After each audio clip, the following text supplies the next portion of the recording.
Magandang gabi po sa inyong lahat. Okay po ba kayo dyan? Isa sa mga hinahanap po natin bilang isang komunidad ng Pilipino dito sa St. Mary's Dubai ay yung lalong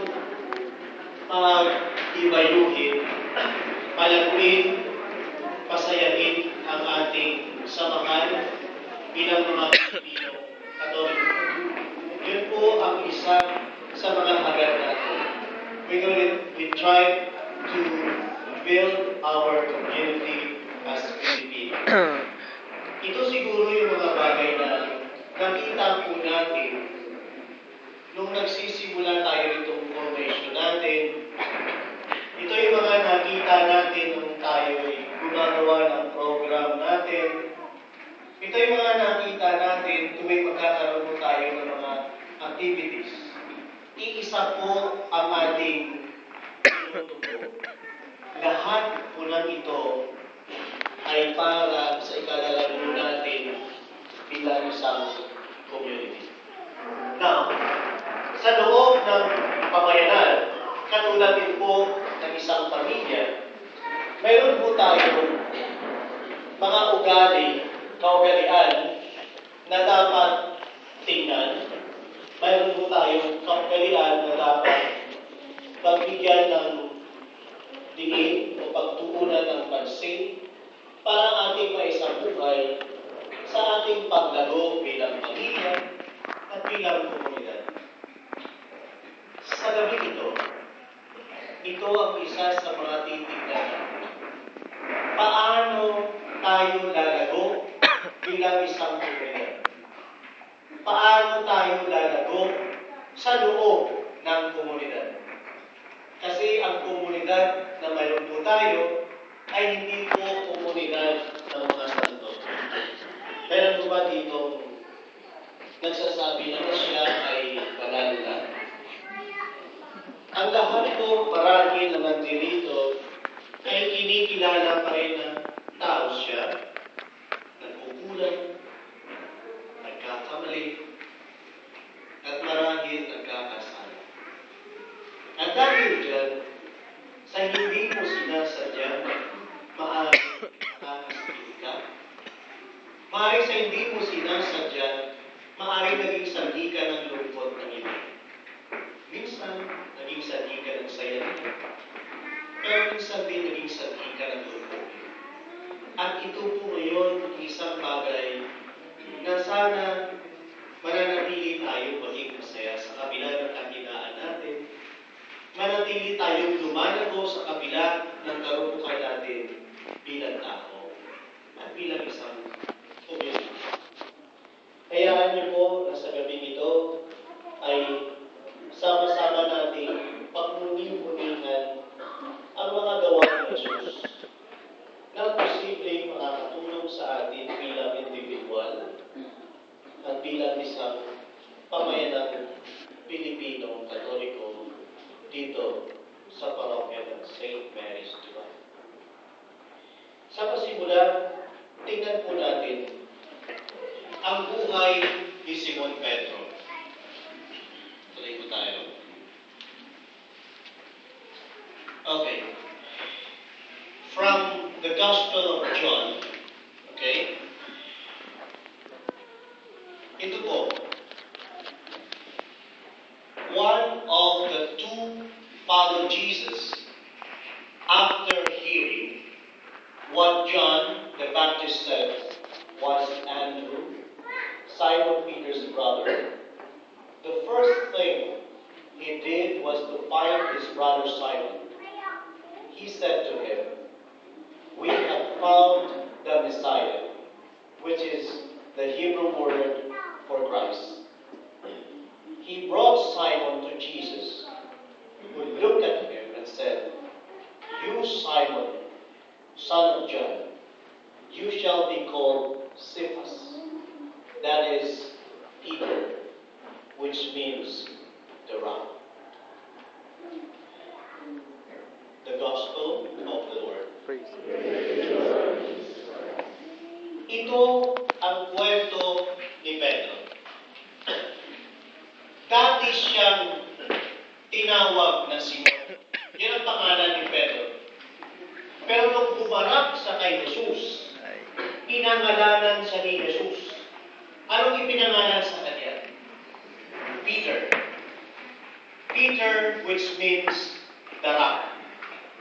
So, si Pedro, nagsimula siya sa pangalang Simon.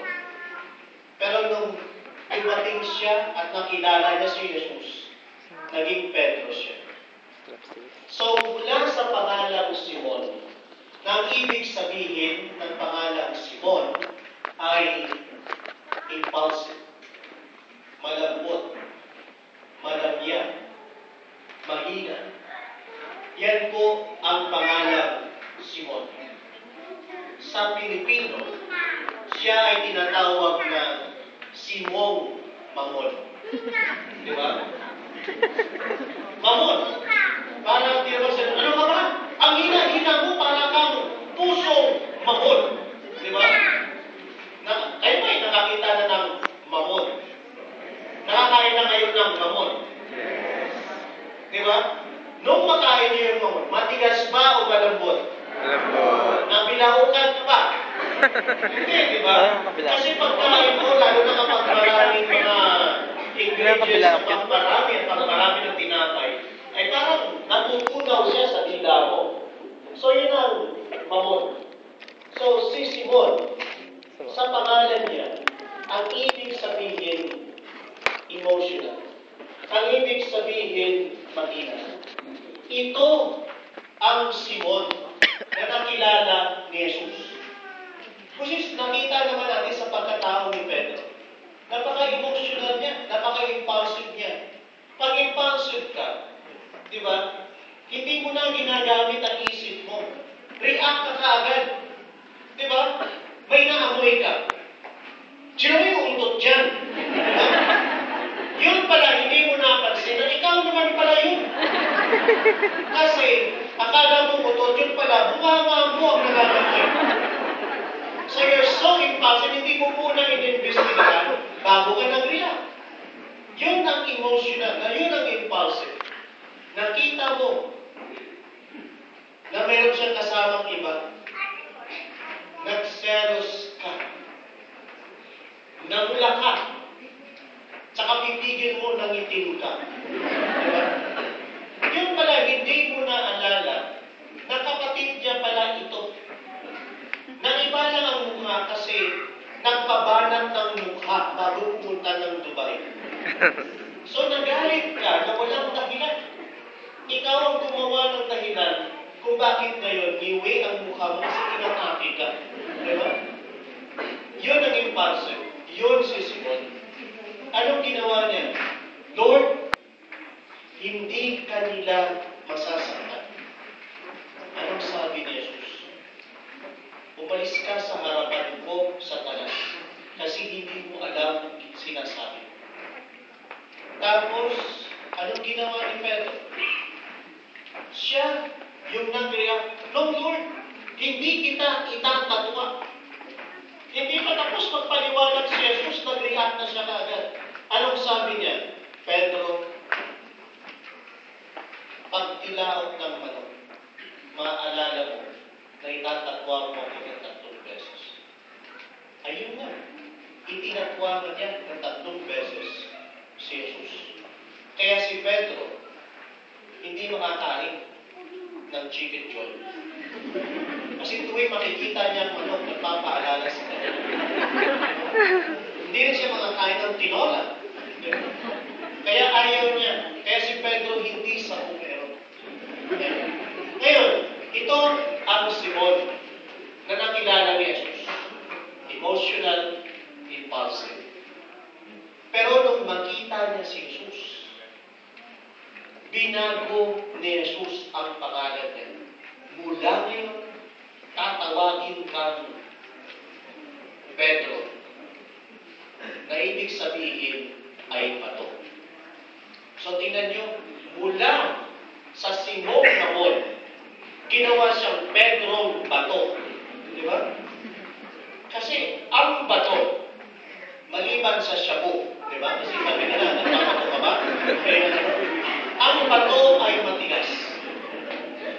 sabihin, di ba, sabi ni Jesus, ikaw, Pedro, ang bato, na kung saan sa iyo ay itatayo ko ang aking simbahan.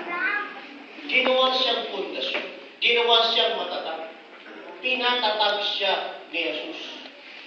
Kung titingnan natin, ang ginawa ni Jesus, di ba? Tinawag niya si Pedro. Naging alagad niya si Pedro. Naging lingkod si Pedro. Pero alam ni Jesus na sa simula pa lang si Pedro ay mahina na. Mamon na siya. Emotional. At alam ni Jesus. Tapos ginawa niya ngayong Pedro. Pinatatag niya. Hindi po magic ang ginawa ni Jesus. Kasi sa tagpong ito, parang minagic ni Jesus si Pedro. Now, Pedro, dahil malambot ka, patitigasin kita. Tiyan. Hindi ganoon. Ano ba ang ginawa ni Jesus? Kasi tingnan niyo po si Pedro. Sino siya? Siya ang pinuno ng mga alagad. He is the first pope. Siya ang naging pinuno ng simbahan. Kaya ang tawag sa upuan ng Santo Papa, Peter. ano tawag natin? The Chair of Peter. Peter. Kasi yun ang upuan ng pinuno ng simbahan. Yan si Pedro. Nasa kabila ng kanyang kahinaan, nasa kabila ng kanyang karupukan, hinayaan siya ni Jesus na mamuno. Hinayaan siya ni Jesus na maglingkod. Pero bago ginawa ni Jesus yun, anong ginawa niya? Pinatatag niya si Pedro. Isang napakagandang mensahe po ito para sa ating lahat. Karamihan mo sa atin dito ay volunteers. Naglilingkod po tayo. Namumuno, may nasasakupan, pinili, or napili para mamuno. Minsan, isa sa mga nangingibabaw sa atin ay yung hindi tayo karapat-dapat na gumanap ng isang kampanya. Dahilan, kasi makasalanan ako. Kasi mahina ako. Kasi hindi ko kaya. Yun. Which is totoo. Tama yun. That is an honest assessment of yourself. Pero hindi nagtatapos doon.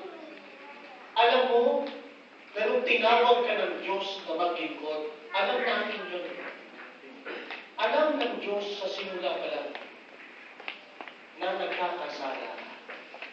Alam din ng Diyos ang kahinaan mo. Alam ng Diyos ang mga tendencies natin. Alam niya. Pero bago niya tayo tinawag, binigyan niya tayo ng pagkakataon to prove ourselves worthy of that call. To prove ourselves worthy of assuming that very particular responsibility. Mahirap yun. Pero kung bukas ka sa kalooban ng Diyos, hindi ka niya pababayaran. Kaya nung sabi ni San Pablo, your grace is enough. God's grace is enough. Si Pedro, tinanggap niya na mahina siya. Inaamin niya na hindi siya ganun kagaling. Alam niya yun. At alam ni Jesus yun. Kaya anong ginawa ni Jesus? Tinulungan niya si Pedro, pinatatag niya, para maging karapat-dapat na mamuno. Binago ba niya si Pedro bilang tao? Ang nagbago kay Pedro is dinagdagan ng Diyos yung grasyang mayroon sa kanya para maging mabuting lingkod siya. This is the church's belief and doctrine. That God's grace builds on nature. Hindi kanya babaguhin, katulad ko. Nung na-ordinahan ako, panot na ako. Hanggang ngayon, papanot pa rin ako ng papanot. Hindi ko mahaba ang bangs ko. Ganito rin ako. Yung accent ko, English. Saan dati sa Ilonggo? Hindi na nabago yan.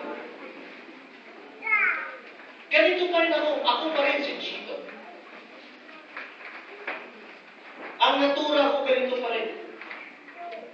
Pero mayroong nadagdag. Yung grasya ng Diyos. That's why God's grace builds on nature. God's grace does not destroy our nature. Nung tinawag niya tayo, ganito tayo. Nung hinayaan niya tayo maglingkod, ganito na tayo. Pero dinagdagan niya yung lakas natin, na hindi na lakas ng tao. Mayroon ng extra lakas. Di ba? Para kang nakakobra. Para kang naka-extra Diyos. Ano ba? Red Bull. Red Bull. Di ba? Tataka ka, Red Bull, pero black naman. Di ba? Para kang, because you have an extra strength. At yung extra strength na yun, kapag tinanong ka, hindi ko nga malaman kung saan ko pinagkukuha yung lakas na to. Pero nagawa mo. Na kung ikaw uulitin mo uli yun, kung paano mo nagawa yun, ay hindi mo na malaman. Ilan sa atin ang mayroong mga major responsibility sa kumpanya nyo, sa loob ng simbahan, na kung titingnan mo ang pagkatao mo, at kung babalikan mo ang mga nagawa mo, parang imposible. Imposible talaga. Kung ang lakas mo lang bilang tao ang batayan mo. But if you are open to the grace of God, His grace will strengthen you and will build you up. Yun po ang ginawa ni Jesus kay Pedro. From Simon, he was called Peter. From Simon, who is emotional, he was transformed to Peter. He is now strong enough to lead his flock and to take good care of his church. Now, katulad ng sabi ko kanina, minagic ba ni Pedro ito? Minagic ba siya ni Jesus? Ito po ang gusto kong tingnan natin. Imay-ibayin po natin yung mga ginawa ni Jesus para tingnan kung paano tumatatag ang isang tao at ano ang ginawa ni Jesus. Kilala niyo ba si Zacchaeus? Hello? Yes. Kilala niyo? Yes. Kilala niya kayo? Hindi. Pareho tayo. Kilala ko lang siya. Okay. Tingnan mo natin.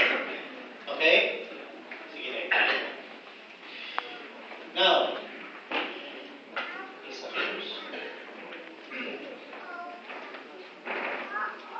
okay. From the Gospel of Luke.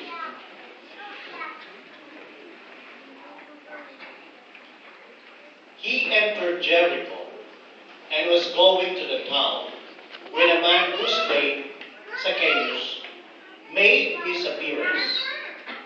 He was anxious to see what kind of man Jesus was. But he was too short and could not see him for the crowd.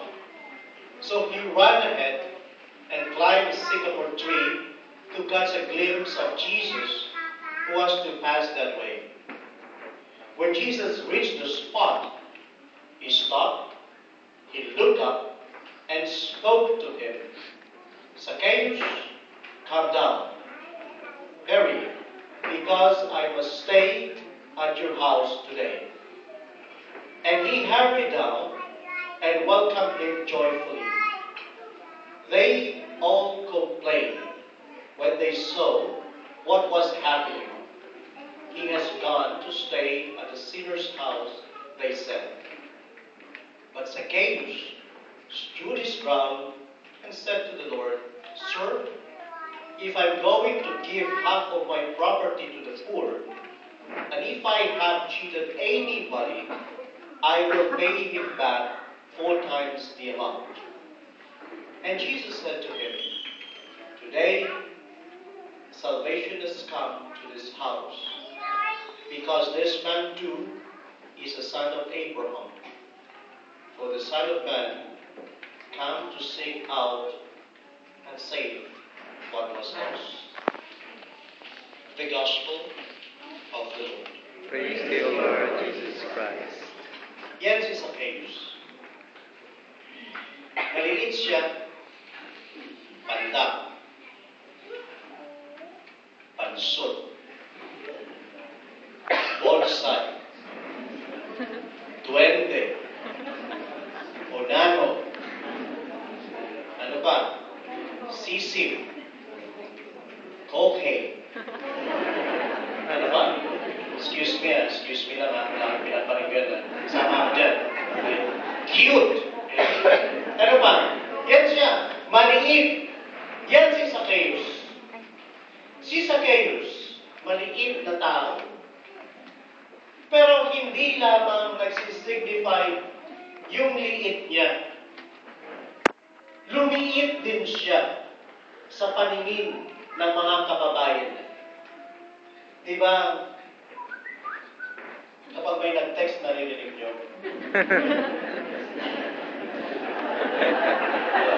Text na. Diba, kapag minamaliit natin yung tao, anong tao natin? Sisiw ka lang sa akin. Wala kang panama. Kasagutin niya, huwag mo akong iis ulit. Diba? So, minamaliit natin. Yun ang tingin ng tao kay Zacchaeus. Minaliit siya. Why? Ano ang mayroon kay Zacchaeus?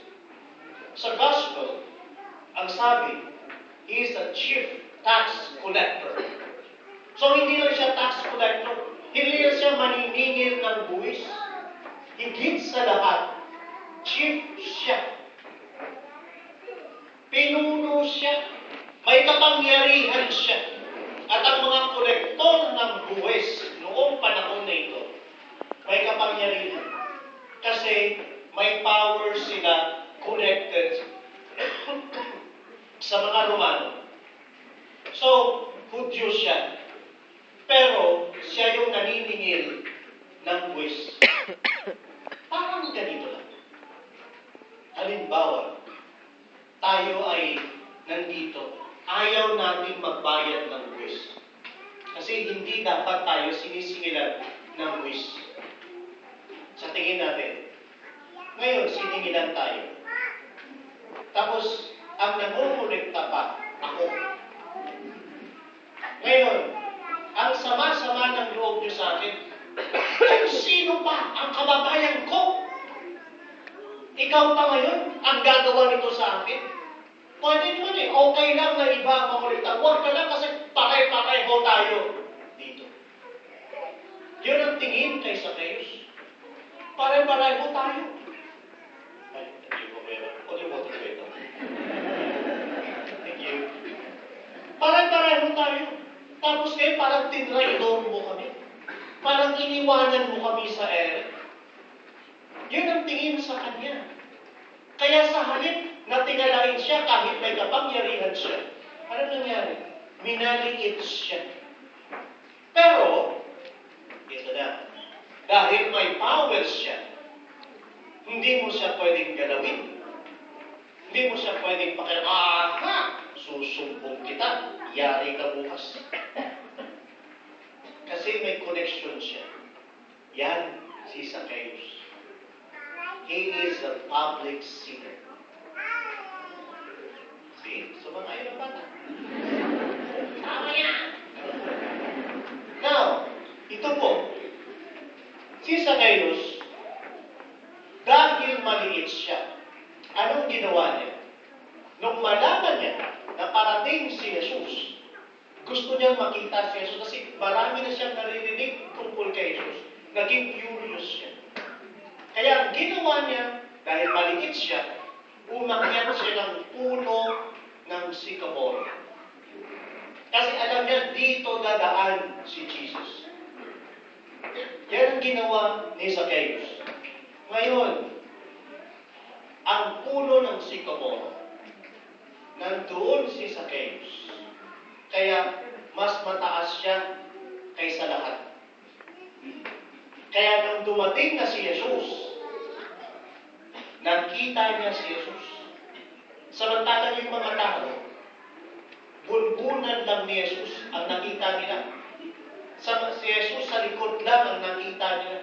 Samantalang si Zacchaeus, mayroon siyang full view ni Jesus. Kaya siya nasa taas ng sycamore. Nauna siya, ang umakyat siya sa puno ng sycamore. Kasi kailangan niya dahil, ano siya? Maliit siya. Now, mga kapatid, may symbolismo po ito. Minsan, pag minamaliit ka, gusto mong itaas ang sarili mo. Di ba? Kaya minsan yung iba sa atin hindi makaalis sa kapangyarihan kasi dahil sa kapangyarihan naka-attach sa kanya, tinitingala siya. Di ba? Dahil sa kapangyarihan na mayroon siya, iginagalang siya. Pero kapag wala na siya sa kapangyarihan niya, pinipitik-pitik siya. Di ba? Kaya yung iba, hindi dahil gusto nila sa kapangyarihan, pero kailangan nilang manatili sa kapangyarihan so that they will be looked up. Katulad yan, nasa taas sila. Look up. Now, pangalawa, ang isang tao, mababa ang self-esteem. Di ba? Yung parang hindi mo ma-regain yung respect ng iba, yung atensyon ng iba. Gagawa ka ngayon ng paraan para mapansin ka. Tignan niyo, merong iba na talagang they will introduce themselves with title. Ako po si Chito. Pare po ako dyan sa St. Mary's. Ginagalang ako dyan. Nakita mo ba ako paikot-ikot dyan? Yun. Minsan yung iba, dinadagdagan ang title ng pangalan nila. Diba? Halimbawa, Chito Bartolo. Okay na yun eh, pangalan na yun, diba? Pero may dagdag. Merong iba na PhD. Oo, bigat yun, may PhD ka. Diba? Hindi kaya DR. Diba? Meron pang iba, DD. Yung iba, DVD. Dinadagdagan. Kasi dagdag sa pangalan niya, the more na marami kang credentials, the more nang tingin sa iyo makapangyarihan. Ito sa Pilipinas, ang pari, ginagawang hari. Naranasan ko na yan. Hindi pa ako pari. Tingnan mo yan, bumisita kami sa bahay. Seminarista ako. So nakasuot ako nung damit na halos mabigtas na. Sige, gano'n. Tapos may dumating. Estudyante siya ng Ateneo, ng college ito. So Ateneo, naka-long sleeves siya. Ako, hanggang ganun lang. Pero yung pagdating sa bahay, ako ang unang inasikaso. Kasi seminarista ako. Isa pa, bahay na namin to.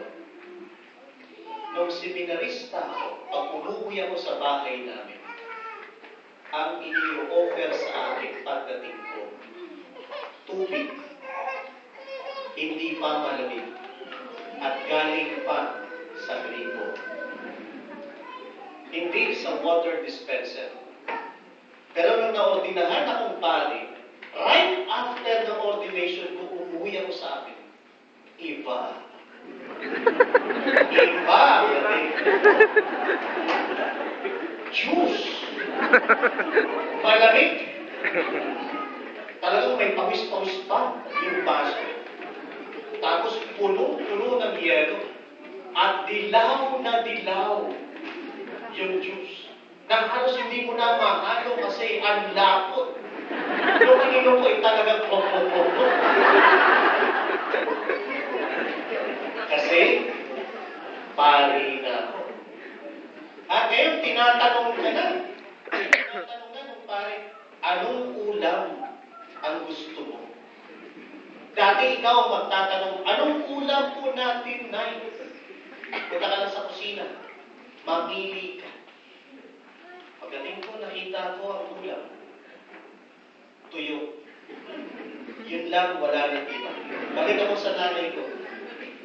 Wala namang ibang ulam na eh. Tuyo lang. Yun nga, mamili ka. Kakain ka o hindi. Yun lang.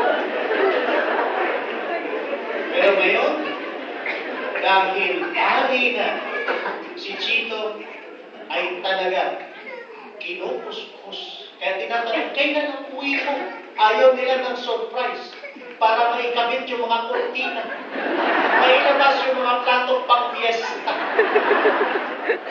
Kasi yung darating, pare, may title eh. Di ba? Ito, ganyan si Zacchaeus. Minsan may mga pinapatungan tayong sycamore. Ano ang sycamore mo sa buhay mo ngayon? Na ikaw ba? Ano ba pangalan mo? Ha? Malno? Milo? Ovaltine?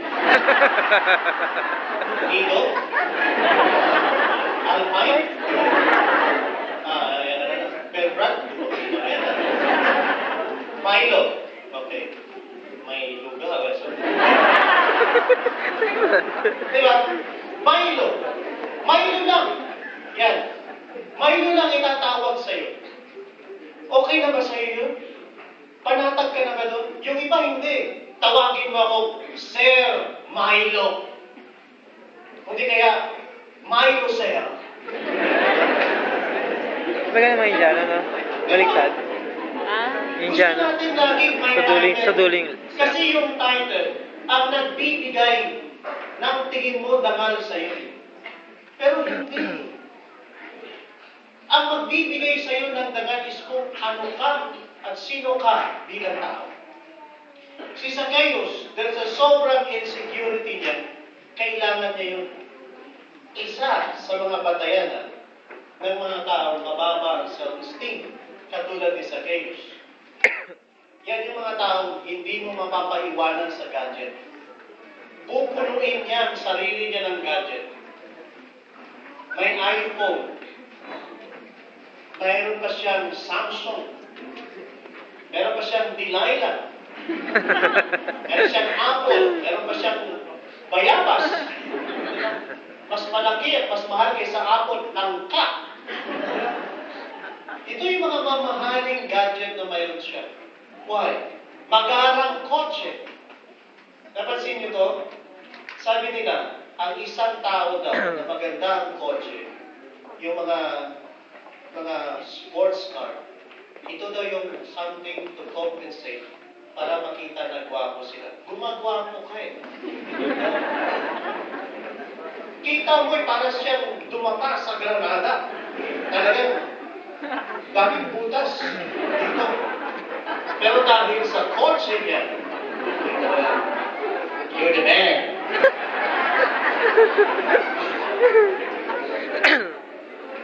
Pampapogi dito. Di ba tawag natin pampapogi? Hoy. Kaya talaga, di ba uso na ngayon yun, yung mga lalaki? May mga lalaki na ngayon, natawag nila metrosexual. Hindi ito homosexual, ha? Yung mga nag-aayos na, may mga lalaki na nagpapaayos ng kilay. May mga lalaki na nagpapaayos ng mukha. Hindi yan ba din?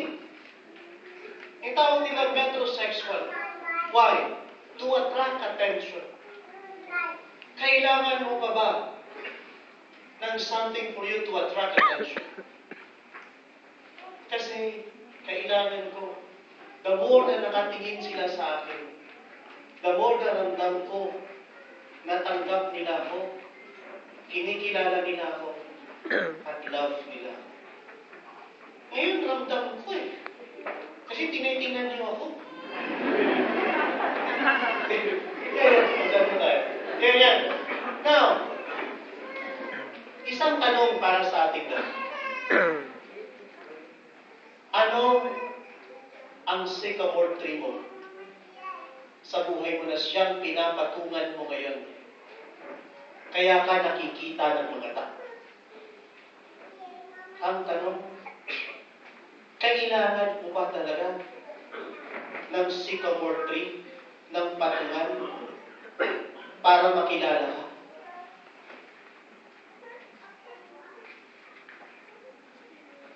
Minsan, kailangan natin pansamantala. Pero hindi dapat. Hindi dapat. Katulad ni Zacchaeus, inaapi-api siya ng mga kababayan niya. Tinatawaran yung pagkatao niya. Minamaliit siya. Kaya anong ginawa niya? Para igalang nila ako, kailangan ko itaas ang sarili ko. I have to stay in power. Pangalawa, I have to lift myself up. Kasi walang nagmamahal sa akin. Buti na lang. Ngayon si Justin Bieber. You love yourself. Pero hindi. Kaya may sycamore tree. Pero hindi lahat ng panahon nandun ka sa sycamore tree. Napansin na siya ni Jesus. Kaya kung ginawa sa kanya, binababa siya. Mga kapatid, nagbago si Zacchaeus. Anong ginawa ng Jesus? Isa lang. In-affirm niya si Zacchaeus. Ano ba ang affirmation? Affirmation is you have to see the goodness of others. Yun lang. Yun lang ang ginawa ni Jesus. At ito ngayon ang gusto kong tingnan natin na makakatulong minsan ito sa ating paglago sa loob ng komunidad. Kasi minsan sa loob ng community, nangyayari ito eh. Yung naglilingkod ay minsan minamaliit natin. Hindi natin siya nakikitaan ng mabuti kasi ang nakikita natin yung pagkakamali niya. Hindi natin siya nakikitaan ng maganda kasi nakikita natin yung hindi magandang ginawa niya. Meron din sa mga naglilingkod na minsan nakakasakit na sila ng kapwa kasi may mga bagay na nakaligtaan sila. Na akala nila to level down, level up sa mga pinaglilingkuran nila ay kabawasan. Pero hindi. Si Jesus na mismo yung sabi, it's time for you to go down sa chaos. Because now, I'm going to stay with your house. Ito po ang ginawa ni Zacchaeus. Sige. Medyo mahina ngayon yung kuryente. Kaya, ito po.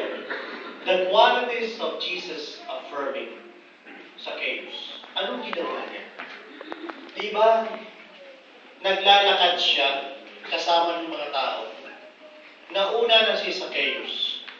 Si Zacchaeus na sa taas ng sycamore tree. Si Jesus, busy siya kasama yung mga tao. Pero anong ginawa niya? Huminto siya.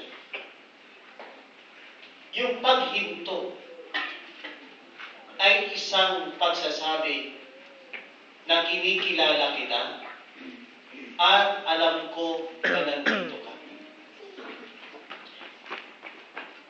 Napapansin niyo pag may kausap kayo. Halimbawa, busy ka sa ginagawa mo. Di ba minsan sasabihin mo, sandali lang ha, may ginagawa ko. That is the most polite way to tell someone na may ginagawa ka talaga. Pero kung nagkikwento na siya at nararamdaman mo na yung urgency na kailangan mo ng kausap niya and I need you, anong ginagawa natin? Minsan, kung may hawak ka na lapis, inilalapag mo yung lapis sa lamesa. O minsan, pag kumakain ka, humihinto ka sa pagkain. Di ba? At tinitingnan mo siya. At ngayon, parang sinasabi mo lang, sige, magsalita ka. Handa na akong makinig sa'yo. Pag may pumupunta sa inyo, tapos hating gabi halimbawa, kaibigan nyo, kumatok. Dito pa naman nakakatakot ang katok. Diba? Kumatok, pagbukas mo, di ba? Kaibigan mo, umiiyak. Kita mo umiiyak. Dahil ang lalaki ng luha niya, sinlaki ng Jones, buk. Ngayon, anong ginawa mo? Pwede mong sabihin sa kanya, busy ako, bukas na lang. Pero kapag pinapasok mo siya, tapos, sige, mag-usap na. Ano nangyari? You give time, you stop, and recognize His presence.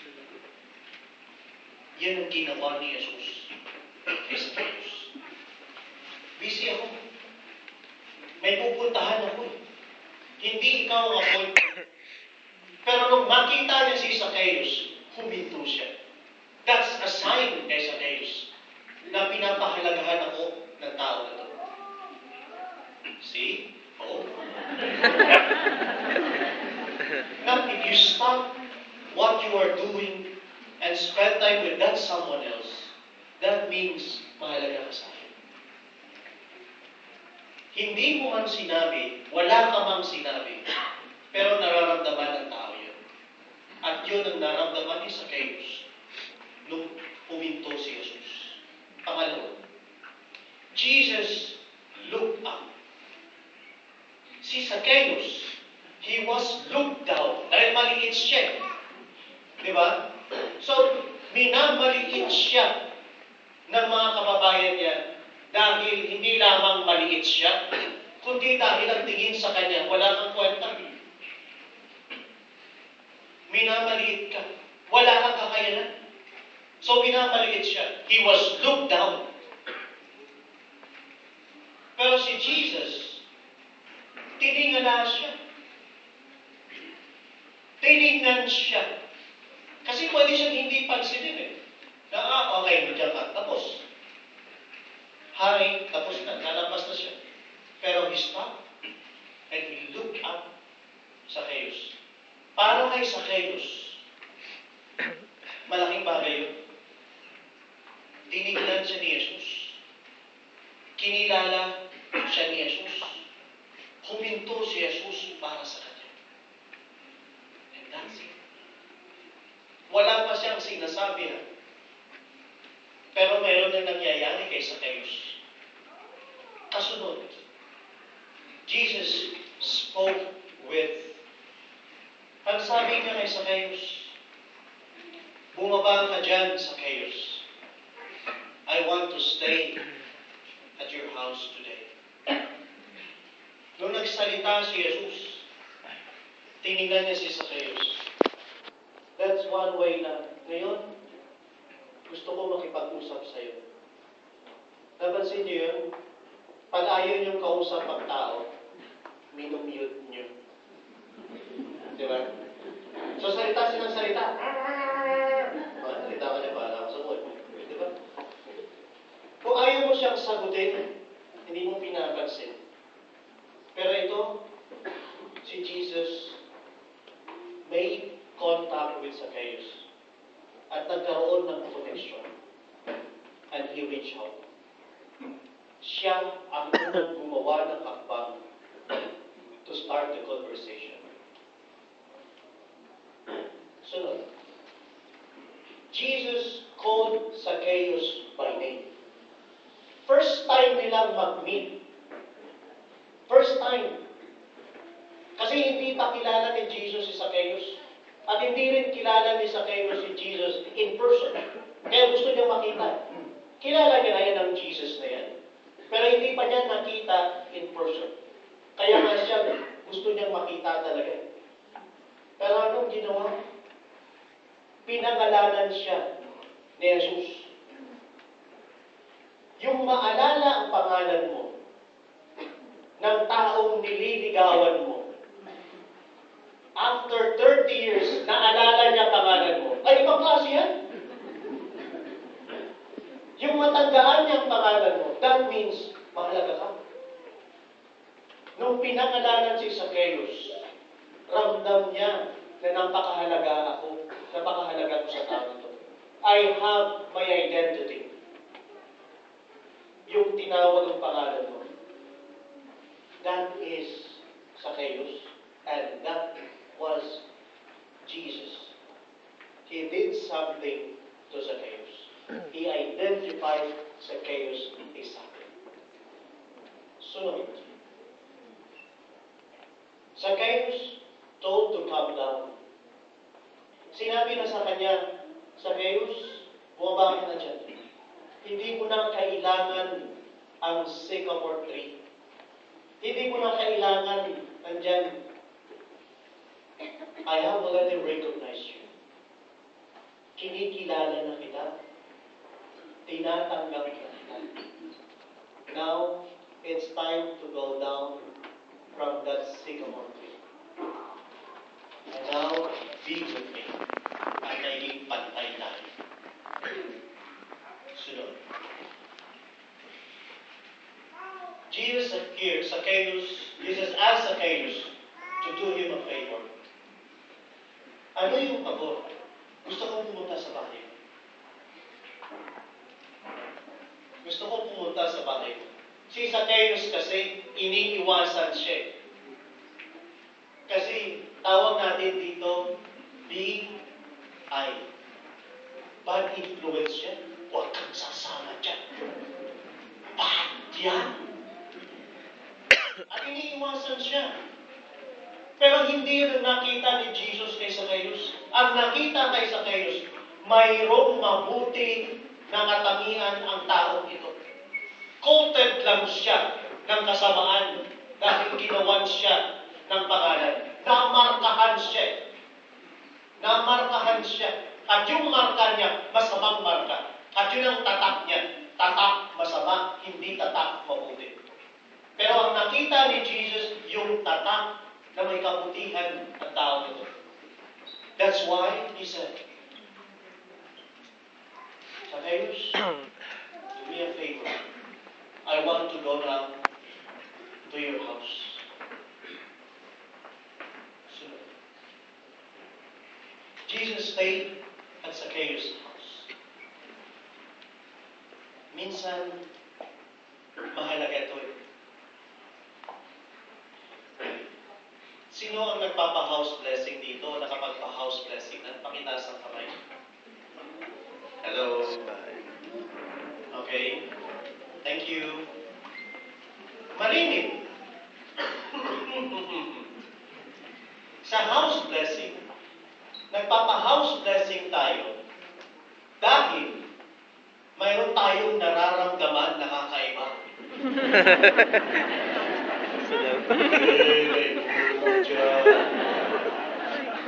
Mga kapatid, hindi house blessing yun ang nire-request nyo. Exorcism yun. Kaya rin ito sinasabi pag nag-house blessing ako, hindi po ito pagpapalayas ng demonyo. Kasi pag gagawin natin yun, baka lahat kayo nasa labas, walang titira dito. House blessing means that you are going to bless this house by allowing Jesus to stay at your house and make His presence to be a blessing to the family, to the community living in that house. Hindi po yun tungkol sa demonyo. Siguro, kasama na rin yun. Kasi dahil kung saan si Jesus, takot ang demonyo.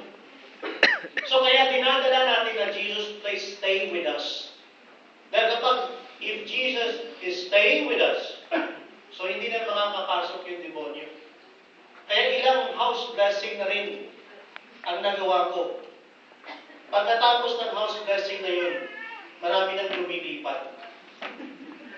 Kasi hindi na nila kayang tumira. Dahil nato na si Jesus. Wala akong sinasabi kung sino yan. Sino yan. Ito po ang ginawa. When Jesus stayed with Zacchaeus' house, gusto kong makinaig sa'yo. Kaya tingnan niyo po pa may house blessing sa atin. Ay ba, talagang matindi. Yung iba naghahanda talaga ng pagkain. Minsan may napuntahan akong house blessing dito sa Dubai. Ay talagang halos hindi ka na makapasok sa bahay. Bakit? Abay matindi yung catering. Lamesa pa lang. Ubos na yung space ng bahay. Nagpatay na kung ano-ano. Hindi ko alam kung pati yung kapitbahay pinatay. But this is house blessing. Why? You recognize the presence of your God. That presence of Jesus in Zacchaeus' house was a blessing for him. Was a blessing for him. Kaya yung bahay niya, na bahay dati ng kasamaan, ngayon naging bahay ng kabutihan. Because Jesus is now in Zacchaeus' house. Nung nandun si Zacchaeus, nagre-reklamo yung mga tao. Bakit siya nakikisama, nakikikain sa mga makasalanan? Sa kultura kasi ng mga Hudyo, napakahalaga nito. Ang meal, ang pagkain, ay pagkain na kung saan mapayapa dapat ang lahat. Sa kulturang Pinoy, nadadala natin ito. Naalala ko isa sa mga paalala sa akin ng magulang namin. Huwag mag-aaway sa harapan ng pagkain. Kaya ginagawa namin yung plato, inilalagay namin sa likod, saka magdideba. Diba? Kasama to eh. Huwag magkakaroon ng samaan ng loob sa harapan ng pagkain. Sa mga Hudyo, iimbitahan nila ang isang tao sa hapagkainan kung panatag ang loob nila sa tao na yan. Which is totoo. Kayo ba nakakain na ang kaharap mo kaaway mo? Hindi. Kaya gaano masarap ang pagkain ng higpit ng hawak mo sa tinidor. Diba? At hindi pa ganito, pa ganito. Paghahanda na anytime, saksakan to, pare. Kaya nag-request ka pa, Brad, pwede ba makuha din ako? Kahit bread time lang. Wala ka namang hihiwain. Puro sabaw. Pero ang ni-request mo, Nay, hindi ka makakain. Hindi mo ma-enjoy. Pero for Jesus, He enjoyed the presence of His people. Dahil nakitaan niya na mayroong mabuti sa tao nito. Now, ito na nangyari.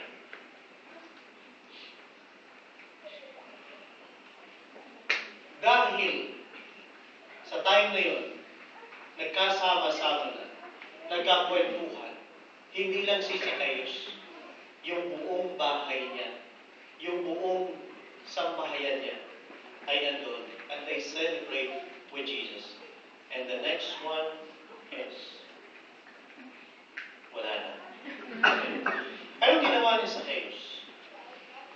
Hindi sinabi ni Jesus na Zacchaeus, magbago ka. Hindi niya sinabi. Hindi niya sinabi na sa kayos kapag hindi ka pa nag-ayos-ayos, ay bitay ang labas mo. Wala. Pero, during that meal, at the middle of it, Zacchaeus stood up. At anong sabi niya?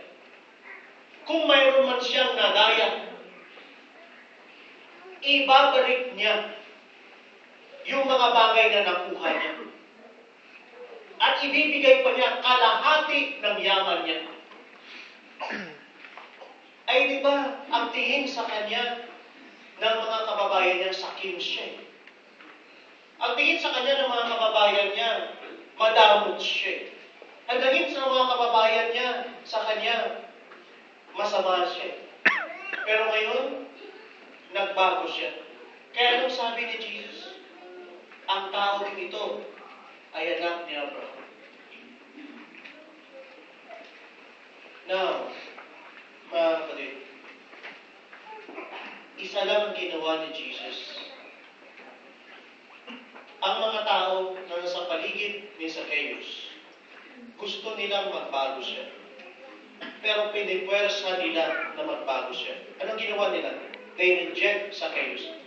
Hanggang hindi ka nagbabago, hindi ka namin tatanggapin sa community. He was rejected. Hanggang hindi ka nagbabago, hindi ka namin papansinin. Hanggang hindi ka nagbabago, hindi magbabago ang pagtingin namin sa iyo. That is rejection.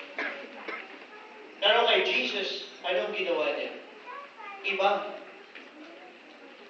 He affirmed Zacchaeus. Tinignan niya ang tao na to na mayroong kabutihan.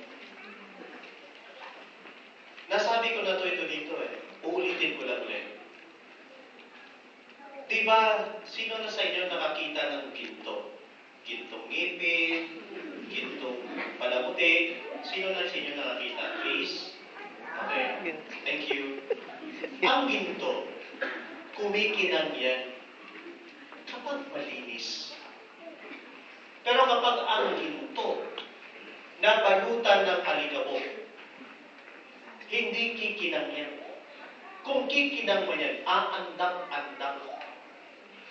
Pero kapag ang ginto ay nalinis yan, kinuskus yan, nilawayan yan, diba? Ako ano ba paglilinis dyan? Later on, kikinang yan.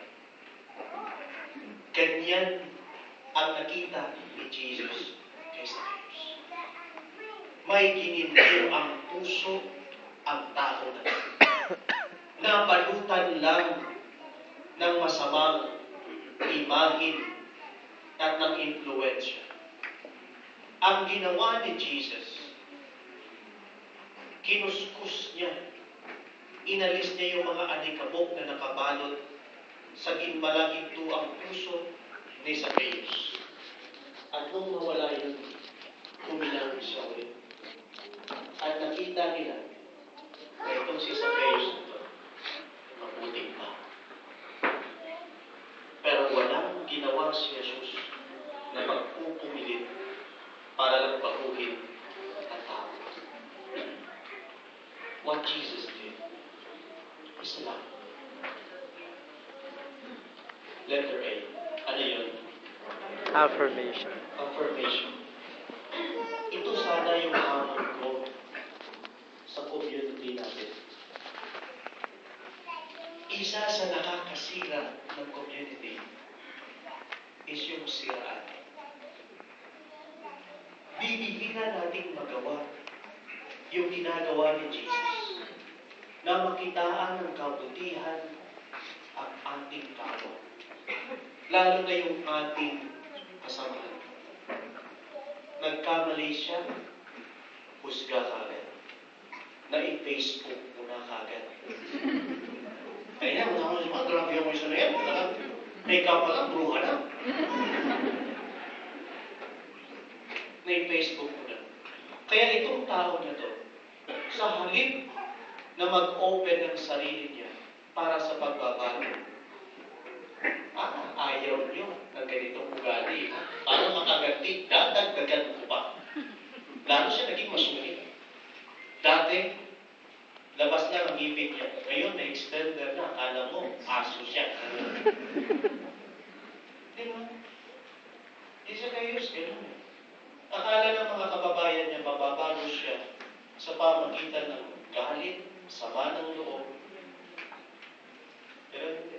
Ang nagbago sa kanya, nung makitaan siya, ang nagbago sa kanya nung pinakalagahan siya, ang nagbago sa kanya nung pinansin siya, inarugal siya, tinutpok siya. And then that's the time na nagbago siya.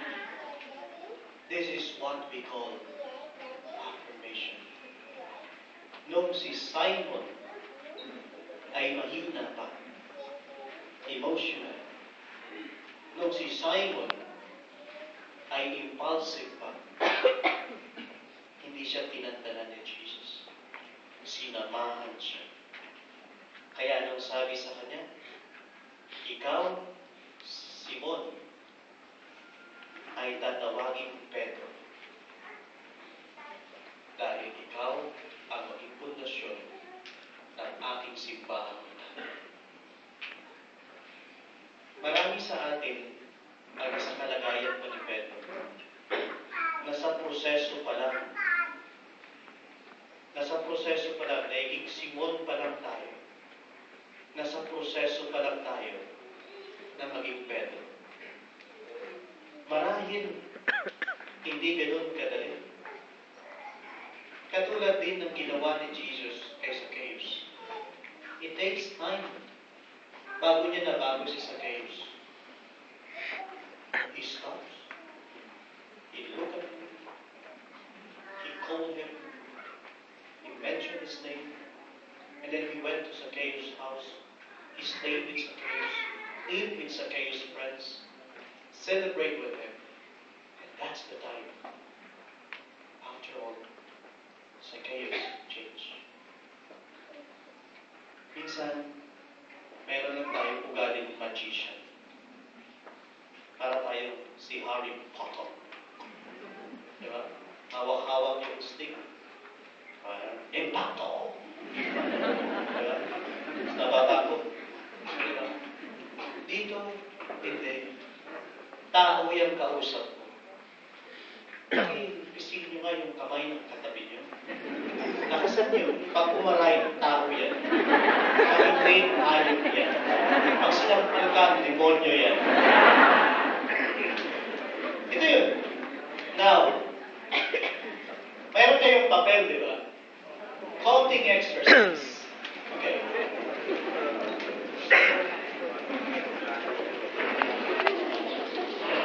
Ayan.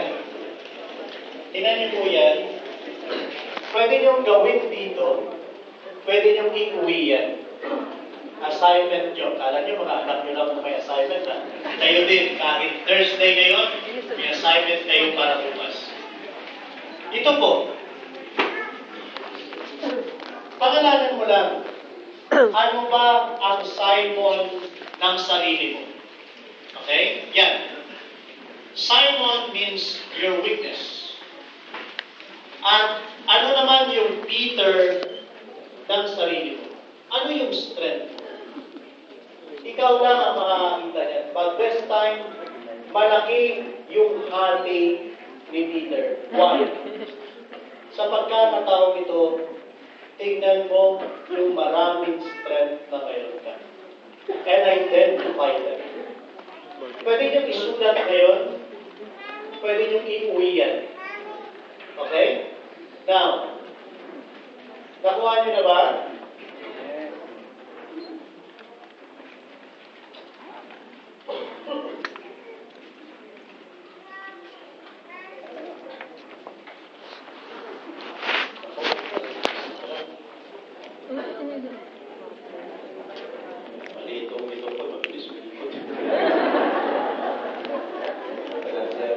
Okay. Tapos na ba? Sunod. Ito naman. Sa likod. Sa likod.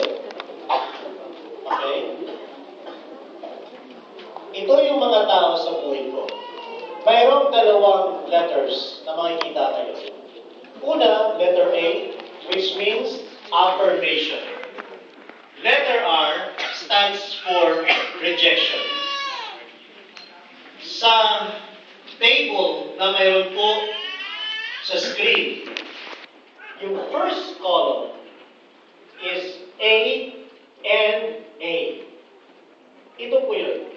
Sino sa buhay mo ngayon ang mga taong ina-affirm mo, kinikilala mo yung kabutihan nila, at kinikilala din nila ang kabutihan mo. So, this person affirms you, and you affirm them. Sino yun? Halimbawa, ito yung mister mo, na nagsasabi sa iyo tuwing umaga, "I love you, baby." Para sa mo naman, "I love you too, honey." So, yan yun. Isulat mo pangalan yan. Pero, dyan lang muna. Okay. Pangalawa, A and R. Sino yung mga taong ina-affirm mo? Na ito'y makikita mo, uy, ganda naman ang suit mo ngayon. Ang ganda ng aura mo ngayon. Ang bango-bango mo ngayon. Di ba? Pero, wala lang. Dahil pa lang siya. Ganun lang. So, sino yung taong ina-affirm mo, pero nire-reject ka? Ito yung taong nagbe-bake ka ng cake. Sabi ng iba, ang sarap-sarap ng cake mo. Pero tuwing titikim siya, sinasadya niyang sumimangot. Yeah!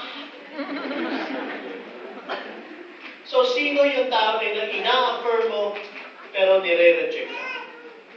Sunod na column. R and A. Sino yung taong nire-reject mo na? Halos pagtabuyan mo na. Pero ina-affirm ka. At lagi-lagi nagsisend ng mga messages. Sweet.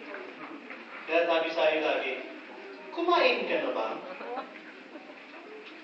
Ang sagot mo, at bakit? Minsan dead pa ka lang. Minsan, binabali mo lang na. Nagpadala ng kung ano-ano, pero wala kang response. Dead pa. So, sino yung mga taong nire-reject mo, pero ina-affirm ka pa rin? Sino yung mga yan sa buhay? And lastly, sino yung mga taong nire-reject mo na? Nire-reject ka rin. Sinabi mo, check. Sabi sa'yo, check pa rin. So, sino yung kacheche-bureche mo? Sino yun? Identify them. Why? Mahalaga to. Balik tayo dito sa may side yun. Okay. Okay. Yan po. Mahalaga po kasi ito. Why? Yung feeling of rejection ay nauulit po yan. Yan po. Nireject ka. Halimbawa, ikaw yung miyembro ng tahanan na walang ginawa kundi tumulong sa pamilya mo. Nandito ka sa Dubai. Pero sa kabila ng ginagawa mo, ikaw pa rin ang masama. So, nasasaktan ka. Yung feeling na nasasaktan ka, halimbawa ikaw yung anak, pakiramdam mo, wala kang kwenta ka. Kasi hanggang ngayon, hindi mo pa rin napapasaya itong mga mahal mo sa buhay. At dahil doon, parang nagkakaroon ka ng pagdududa sa sarili mo kung tama ba talaga yung ginagawa mo. Kaya ang tingin ko, wala kang kwenta. Mabuti pa si ate. Peso ang binibigay, puntong Pinoy pa. Samantalang ako, dirhams. Plural yan, ha? Pero parang baliwala ka ito. So, nawawala yung self-worth mo. At anong nangyayari? Ang escape hatches mo, nagagawa mo ito sa iba. Kasi halip na maging mabuti ka sa iba, naging masama ka. Kaya dito mo maintindihan ngayon, itong mga tao, minsan sabi nila nakangiti sila, pero ang mukha nila nakasibagan pa rin. Why? Maaaring dito sila nagsisimula. They were not affirmed. They were not loved. Hindi nila naramdaman na mahalaga sila. Ang naramdaman lang nila, masama sila, kaya iniiwasan sila. Hindi sila mabuti, kaya walang gustong lumapit sa kanila. Now, mga kapatid, hindi ito nakakabuti sa community natin. Dapat yung community natin, yung community na may pagpapahalaga sa isa't isa. Yung community natin na nakikitaan ng mabuti ang isa't isa. Normal, dahil tao ka, tao ako, na may pagkakamali tayo, na may pagkukulang tayo, much more ang pagkakasala tayo. Normal yun. Pero palagay ko naman lahat tayo na nandirito ay mga tao nagsusumikap na maging mabuti. Katulad ni Zacchaeus. Kaso lang minsan, napapasama tayo kasi namamarkahan na tayo. Alam niyo po yung marka, tatak. Ano bang klaseng tatak ang meron ka? Tatak mabuti o tatak masama? Kasi isa sa mga sakit natin, pasensya na po kayo, ay ito.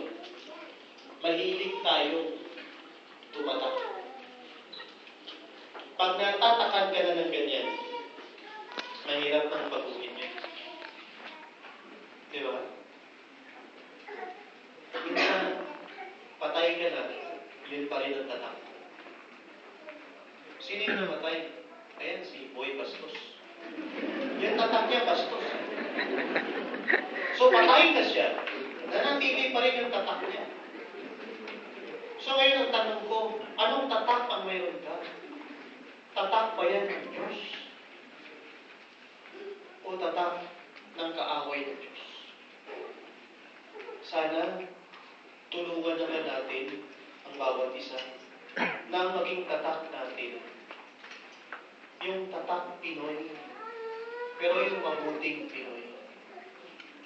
Nang maging tatak natin, tatak ng Diyos, hindi yung tatak ng kaaway ng Diyos. Ito po yung isang hamon ko para sa atin. Now, may papanood po ako sa inyo. Ito po yung bagong movie ngayon. Kaya medyo matagal-tagal ito. Kaya kung nakakain na kayo, you can stay. Pero kung hindi pa kayo nakakain, after 30 minutes, pwede na siguro kayo tumuloy. Okay. Panoorin natin ito kasi ito yung isang bagay na ituturo mo sa atin ng Diyos na nagtiyaga sa atin. Diyos na nagtiyaga ng kahinaan po natin. Pakinggan po natin ang mabuti kasi alam ko yung sa likod, hindi niyo po mapapanood. So ito po yun. Okay?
Then my master took me and began to bend and mold and shape me.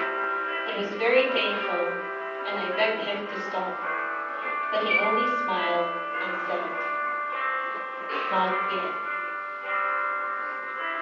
Then he placed me on a spinning wheel, and I went round and round. I got so sick, I thought I wasn't going to make it. But then he finally let me off.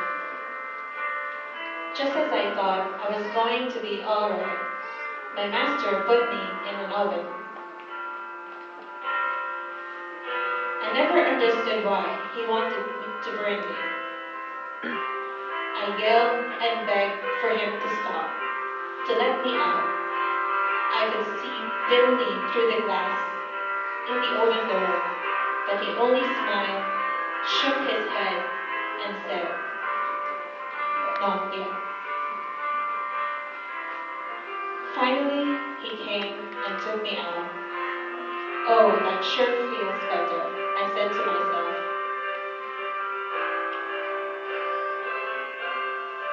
Then all of a sudden, my master picked me up and started sanding and brushing me. Then he took a paintbrush and started painting colors all over me. The fumes were so strong, I thought I was going to pass out. I pleaded to him, "Stop," but he continued to smile and said, "Not yet." Then he placed me in another oven. This one was twice as hot as the first.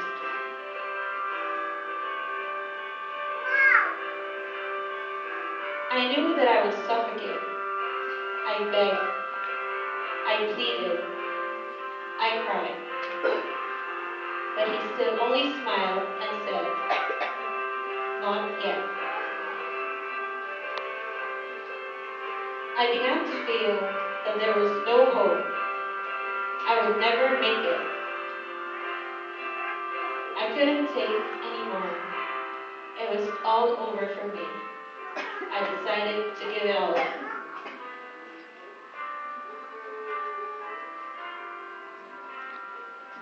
Then the door swung open, and my master said,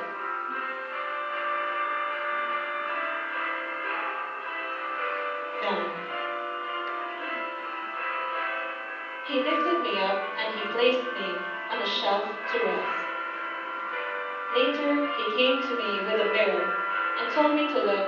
As I looked at myself, I could not believe my eyes. I said, "Oh my, what a beautiful teacup." Then the master explained, "I want you to understand that I knew it hurt when I patted and molded you. I knew the spinning wheel made you sick. But if I had left you alone, you would have dried up and always have been just a lump of clay. You would not have had any personality in your life. I knew it was hot, but when I put you in the first oven, but I had it, you wouldn't just have crumbled. I knew it was hot when I put you in the first oven, but I hadn't and just have crumbled. I knew it really bothered you to be brushed and painted, but if I hadn't, you would not have had any color in your life. Oh, how I knew the second oven was hard for you. But you see, if I had not put you there, you would not have been able to stand the pressures of life. Your strength would not have lasted, so you would not have survived for very long. So you see, when you thought it was all so very hard, I still had you in my care. I knew all along that you would be today. I had the finished product in my mind from the day I first touched you."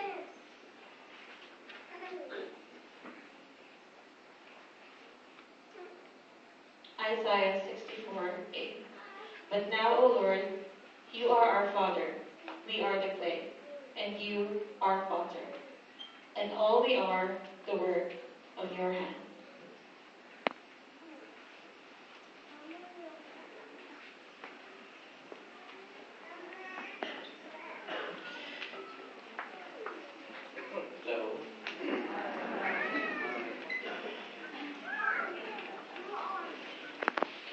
Siguro sapat na yung tanong natin.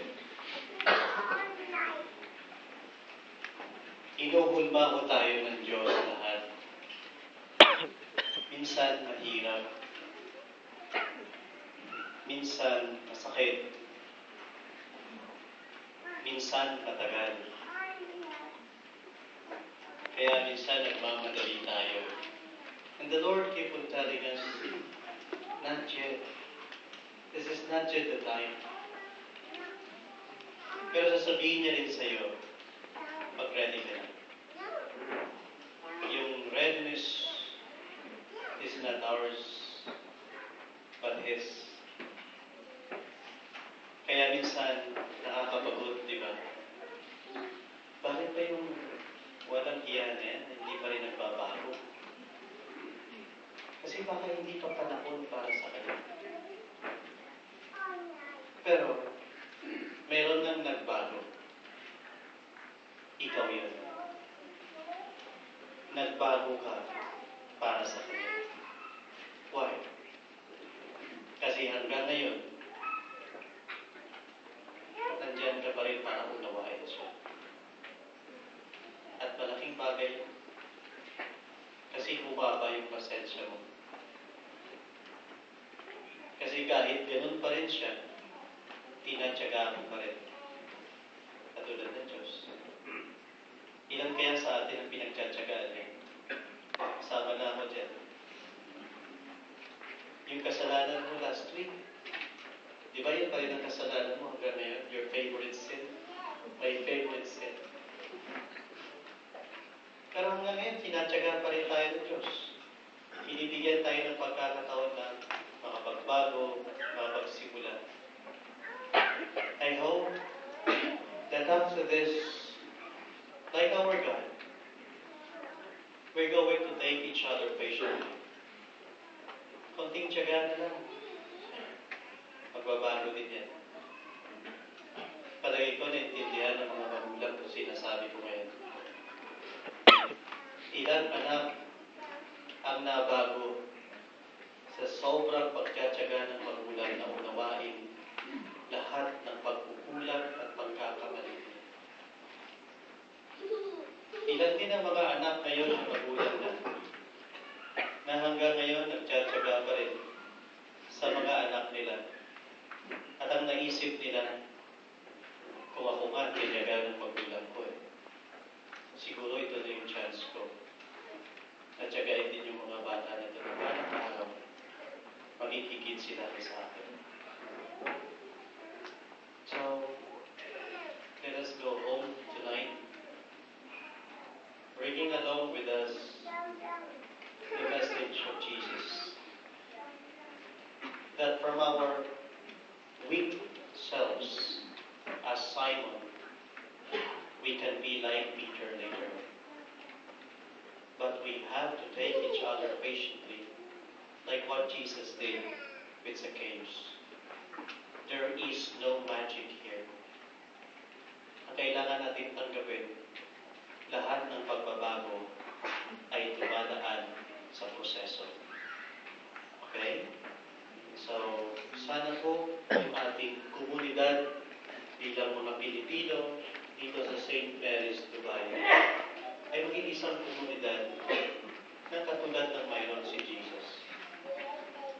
Isang komunidad na itinatayo bawat isa, hindi ibinabagsak ang bawat isa. Katulad ni Jesus, binago niya si Zacchaeus through affirmation. So sana, yung community natin makapagsimulang pagbago mula din sa atin. Sana, we should start affirming each other. Sa mga leaders nyo, hindi lamang sila paggagalingan ng affirmation. Sana sila din i-affirm nyo. Sabihin kung mayroon sila nagawang mabuti, just say thank you. Sa mga leaders din na minsan naatasan na gampanan ang mga bagay, sana you may say sometimes, sorry, nagkulang ako. Ako may mali. Sabi nga ni Pope Francis, 3 bagay daw ang mahalaga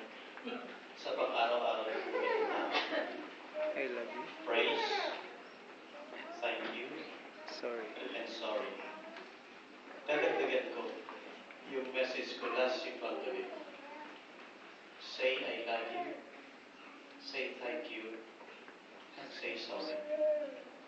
Hindi ka bawasan yan. May mawawala sa iyo, posible. Pero mayroong madadagdag sa kapwa mo. Okay? So, bago ko po tapusin itong session natin sa gabi nito, meron ako isang bagay na gustong sabihin sa lahat at lilinawin. Okay?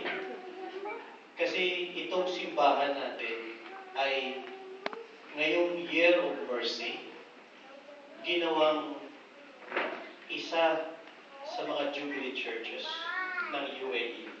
Di ba? Kaya meron po Door of Mercy dyan po sa main door ng simbahan. Hindi po yan pintuan ni Mercy. Okay? Ano po ba ang mayroon sa pintuan na yan? Ito ba ay pagpasok mo sa pintuan na yan, katulad ba ito ng detector? Na pagpapasok, ching, gano'n. So, meron ka ng plenary indulgence. Kasi sabi ni Pope Francis sa kanyang document for this extraordinary year of mercy, na lahat ng dadaan sa Holy Door ay magkakaroon ng plenary indulgence. Okay. Lilinawin muna natin. Indulgence. Ano ba ang indulgence? Ito po. Indulgence is defined as the remission before God of the temporal punishment due for sins already forgiven as far as their guilt is concerned. Ano po yun? Hindi po tungkol sa kasalanan to. Tungkol po ito sa punishment. Okay? So, hindi lahat ng kasalanan na napatawad na ay walang kaugnayan sa punishment. Because our God is not only a God of love, but He is also a God of justice. Sa ano man ang ginawa natin, there is something due for it. Okay? Now, mayroong dalawang klaseng punishment ang ginagawa, may tinitingnan natin bilang Katoliko. Ano po yun? Ito po yung eternal punishment. At saka mayroon din po temporal punishment. Okay. Sa ano po nagagawa itong temporal punishment? Itong temporal punishment ay pwede po itong dito mo pagbayaran yung kasalanan mo sa lupa. Okay? Or, kapag hindi pa nabayaran yung kasalanan mo dito sa lupa, meron mo tayong tinatawag na purgatorio.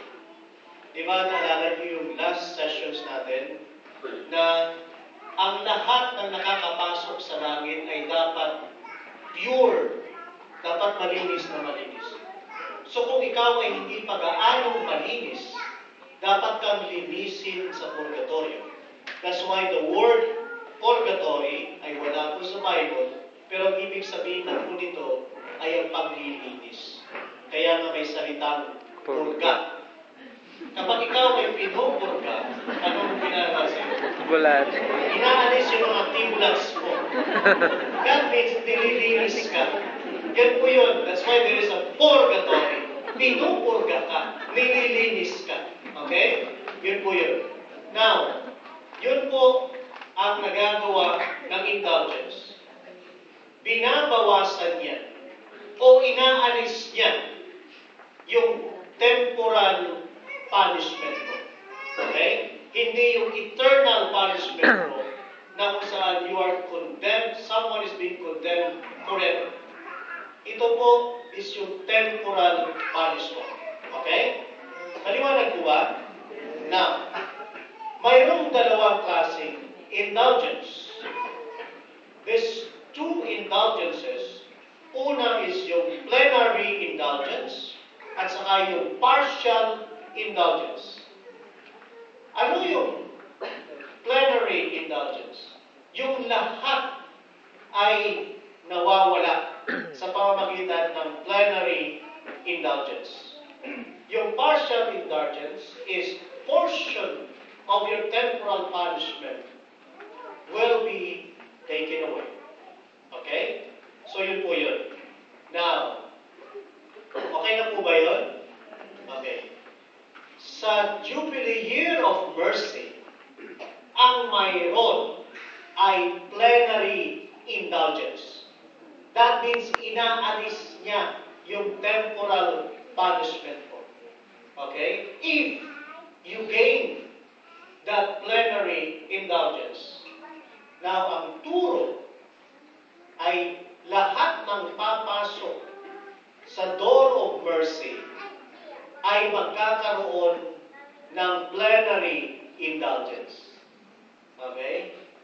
Kaso lang, tama yun, papasok ka. Pero mayroon kang gagawin. Hindi yung kung nakailang pasok ako. Sobrang-bura na ito, parang may raising, di ba? May ganun-ganun ka pa, di ba? Parang mabura. No. Mayroon pong requirements that you're going to do. Okay? Ano po yun? Ito po. Tagalog po ito, Tagalog. Okay. Ito po. Sa bawat pagpasok sa banal na pintuan ito, ayon sa ipinahayag ng banal na Papa Francisco, ginagawad ang pagkakamit ng indulhensyang plenarya, the plenary indulgence, bilang pakikipag-isa sa mga banal ayon sa kapangyarihang itinilaga sa mga nangungumpisal ang kasaganahan ng kaban ng mga kapakinabangang tinatamo ni Kristo at ng mga santo. Pinatatawad ng lubusan ang makalupang parusa para sa mga kasalanan na patawad na. Upang makamit ito, dapat gawin ang mga sumusunod. Una, mangumpisan isang linggo bago o isang linggo matapos dumaan sa banal na pintuan. Okay? So, kailangan pong mangumpisan. So, kung padaan-daan ka na doon, di ba? Hindi ka nakapagkumpisan at mayroong sinampan, kompyang pa. Yan. Hindi po mapapasayo ang plenary indulgence. Pangalawa, makatanggap ng banal na komunyon. Logical point. Dapat ang isang taong tumatanggap ng banal na komunyon ay dapat nasa state of Grace. So yung isa, sabi niya, Father, hindi ko na kailangan. Yung ang asawa ko, si Grace. Dapat nasa state of grace ka, hindi ka nasa state of sin. Okay, so yun po. Pangatlo, ipahayag ang credo, yung creed. So memorize nyo ba ang sumasampalataya o yung Apostles' Creed? Yun po yun. Okay? Kasunod, ipagdasal ang Santo Papa at ang kanyang mga hangarin para sa simbahan. Yun po. Malimit, pinagdarasal natin ang Santo Papa sa pamagitan ng pagdarasal ng 3 Hail Marys. Pero with your intention of praying the Pope, kahit wala yun, pwede. Okay? Now, tapos, hindi pala, isang Our Father, isang Hail Mary, at isang Glory Be. Yun po yun pagdarasal sa Pope. And then, panglima, pagsisimba na may natatanging pagninilay sa awa ng Diyos. So, sisimba kayo. Halimbawa, bukas. Baka naman magsiksikan tayo doon sa door of mercy. Okay? Or, kailangan ko, kailangan ko dumaan dito. At ang intention ko, mercy pa naman, magsiksikan Ito, may tinulang ka. Pagpasok ka simbahan, bangas-bangas. Ano nangyari sa'yo? Eh, dumaan sa door of mercy. Pwede ka naman dumaan doon sa ibang araw. Okay. Ang mahalaga yung intention mo of passing through that door that you're going to gain the plenary indulgence. So, uulitin ko. These are all the requirements. Okay? Ng door of mercy. Malinaw po ba yun?